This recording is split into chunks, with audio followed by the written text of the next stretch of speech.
एक गांव में कई दिनों से कुछ अजीब सा हो रहा था। गांव में रोज किसी न किसी गांव वाले की लाश मिल रही थी। गांव वाले इस बात से बहुत दुखी थे। लगता है भैया अब ये गांव को छोड़ना पड़ेगा। कौनों की बुरी नजर लग गई है। रोज कोई ना कोई मरे ही जा रहा है। क्या बात करते हो? भला अपने गांव में और अपने घर में भी कौनो डरत है? अरे कुछ नहीं होगा। फिर जब गांव हमारा है तो रास्ता भी हम ही लोगों को निकालना पड़ेगा ना। तभी वहाँ न जाने कहाँ से एक साधु बाबा आ जाते हैं। क्यों दुखी हो बच्चा, क्या हुआ? फिर गांव वाले मिलकर साधु बाबा को गांव में हो रही घटनाओं के बारे में बताते हैं, जिसे सुनकर साधु बाबा आंखें बंद कर लेते हैं और बोलते हैं, तुम्हारी समस्याओं की जड़ ये दुष्ट है। रुको, मैं अभी पकड़ता हूँ इसे। लेकिन सब गांव वाले मुझसे थोड़ा दूर हट जाएं। साधु बाबा के ऐसा कहते ही गांव वाले दूर हट जाते हैं और साधु बाबा जमीन पर बैठकर मंत्र पढ़ने लगते हैं। चारों तरफ धुआं ही धुआं फैल जाता है और जब धुआं वहां से हटता है तब गांव वालों के सामने एक बहुत ही भयानक चुड़ैल बंधी हुई वहां खड़ी होती है। ये दुष्ट चुड़ैल तुम लोगों की परेशानियों का कारण है। ये ही गांव वालों को मार रही थी। तो क्या करूं, मैं मर जाऊं? मैं कुछ खाऊं नहीं, मुझे भूख लगी थी इसलिए इन गांव वालों को खा जाती थी। मारा भाइयों, ऐसा छोड़ो मत, मारो। अरे मर गई रे, छोड़ दो दुष्टों, मत मारो मुझे। भाइयों, मैं तो कहता हूँ क्यों ना इस चुड़ैल को जला दे। अरे गांव वालों, क्या तुम्हारा दिमाग खराब हो गया है क्या? इसे जिंदा मत जलाओ, नहीं तो गांव खतरे में आ जाएगा। क्या बात कर रहे हो बाबा? भला इस चुड़ैल के मरने से गांव खतरे में आ जाएगा? बाबा, खतरा आएगा नहीं बल्कि चला जाएगा। ऐसा कहकर पुत्तन गांव वाले चुड़ैल को आग लगा देते हैं। तब तक चुड़ैल को भी होश आ गया होता है। ओह दुष्टों, तुम लोगों ने मुझे जला दिया। लेकिन मैं मरूंगी नहीं, मैं फिर आऊंगी और तुम सब लोगों को कच्चा खा जाऊंगी, किसी को भी नहीं छोड़ूंगी। ऐसा कहकर चुड़ैल जल जाती है और वहाँ से गायब हो जाती है। ये तुम लोगों ने ठीक नहीं किया। तुम्हें इस चुड़ैल को ऐसे जलाना नहीं चाहिए था। तुम लोगों ने ये ठीक नहीं किया, ठीक नहीं किया। और ऐसा बोलते बोलते साधु वहाँ से चले जाते हैं। कुछ दिनों बाद गांव में बारिश का मौसम आ जाता है। तभी काले काले बादल आ जाते हैं और चारों तरफ अंधेरा सा छा जाता है। अरे अभी तो धूप थी, ये इतने बादल कहाँ से आ गए एकदम से? तभी एकदम से बहुत जोर से बिजली कड़कती है और आंधी आ जाती है। जोरों से बारिश होने लगती है। सारे गांव वाले डर जाते हैं। थोड़ी देर बाद जब सब शांत होता है तो वहाँ से कई बच्चे गायब होते हैं। गांव में बच्चों के माँ बाप रोने लगते हैं। अरे कहाँ गया रे हमरा लाल, हमरा कल्लू कहाँ गायब हो गया? अरे कोई तो ढूंढो। अरे भैया, हमारा पंकु भी गायब हो गया है रे। अरे गांव वालों, कहाँ गया? अरे कोई तो बचाओ। अरे भाइयों, घबराओ मत, बारिश में डर के मारे यहीं कहीं छिप गए होंगे, आ जाएंगे, चिंता मत करो। अभी हम सब लोग मिलकर उन्हें ढूंढ लेंगे। हाँ। फिर गांव वाले बच्चों को ढूंढने निकल पड़ते हैं, लेकिन बच्चे उन्हें कहीं नहीं मिलते। थक हार कर सारे गांव वाले अपने अपने घर चले जाते हैं। कुछ दिनों बाद एक दिन पुत्तन और छगन अपने घर के बाहर बैठे बातें कर रहे होते हैं। पुत्तन भैया, ये बच्चे ना जाने कहाँ गए। अरे अगर मर भी गए हैं तो उनकी लाश तो मिले, कुछ समझ नहीं आ रहा। वही तो भैया, लेकिन क्या कर सकते हैं, कुछ पता तो चले। तभी चंदू नाम का गांव वाला भागते हुए वहाँ से निकलता है। वो चिल्ला रहा होता है, बचाओ बचाओ, भूतिया बादल, अरे भूतिया बादल, बचाओ बचाओ। पुत्तन और छगन चंदू को रोकते हैं और पूछते हैं, अरे चंदू भैया, घबराओ मत और बोलो क्या हुआ। भैया, मैंने अभी एक बादलों वाला भूत देखा, वो मेरे दोस्त हरिया को खा गया। क्या बकवास कर रहे हो चंदू, जरा सही से बताओ क्या हुआ। मैं बकवास नहीं कर रहा हूँ भैया।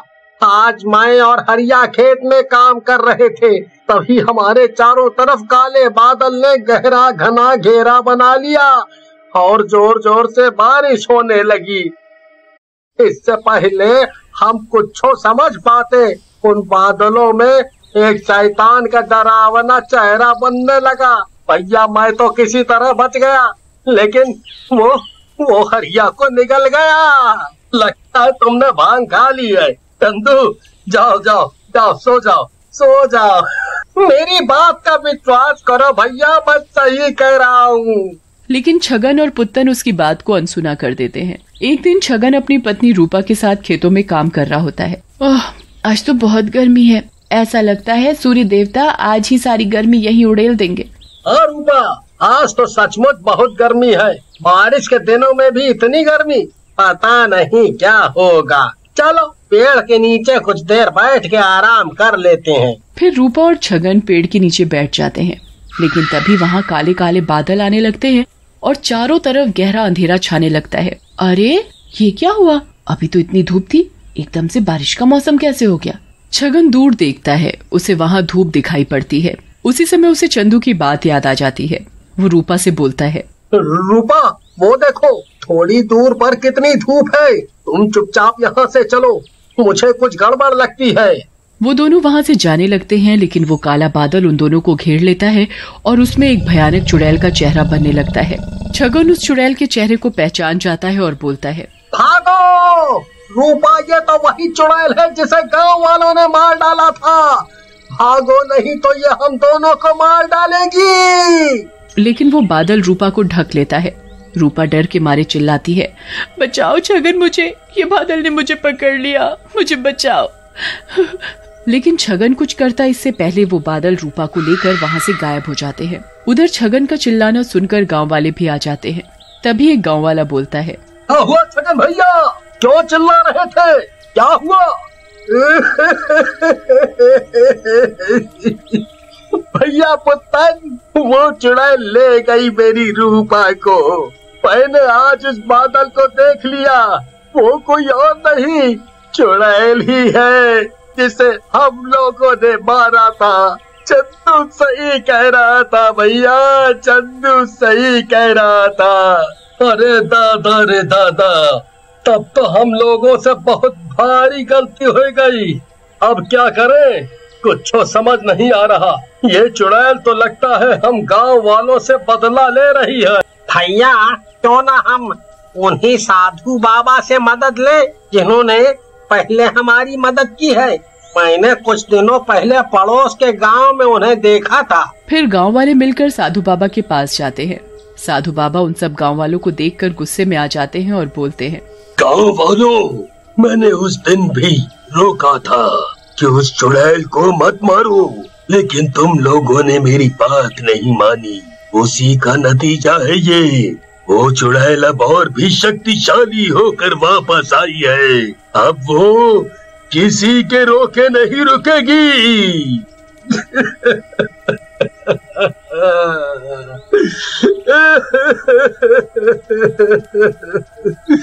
बाबा, अब लोगों से गलती हो गई, लेकिन अब क्या करें हम? हमारी इस गलती से तो बच्चे और औरतें भी मरे जा रहे हैं। बचा लो बाबा, किसी तरह से हमें बचा लो। गांव वालों का रोना देखकर बाबा कुछ सोच में पड़ जाते हैं और बोलते हैं, तुम सब लोग जाओ, हम कुछ करेंगे। फिर गांव वाले वहां से चले जाते हैं। उसी रात गांव में फिर से भयानक तूफान आता है।